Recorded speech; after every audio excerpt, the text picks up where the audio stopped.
How's it going, everyone? In today's video, I'll quickly show you on how you can remove trail and particles in Geometry Dash on PC.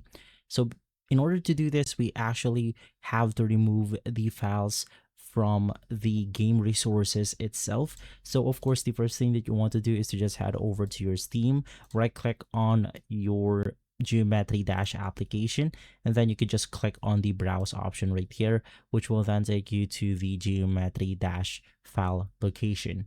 From here, click on the resources button, scroll down until you have located the streaked game file.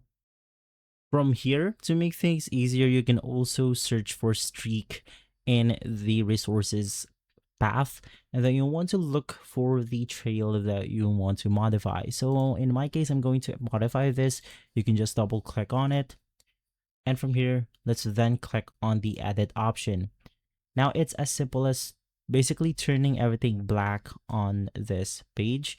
So let's just click on the paintbrush, and then you of course want to draw over the entire file location right here. So let's select this one, let's increase the brush size, and then let's just go ahead and do this until you have completed the entire page. Of course, this can take some time, but to make things faster, you could just click on the save button, and then you want to replace this specific file from the game resources, and from there it will simply turn the streak or trail onto this image, basically disabling it completely. And of course, if you do this, you have to make sure that the name is basically the same with the original file right here. And so guys, if this video has been helpful, leave a like, subscribe, and follow us for more videos like this. Thanks for watching. And of course, and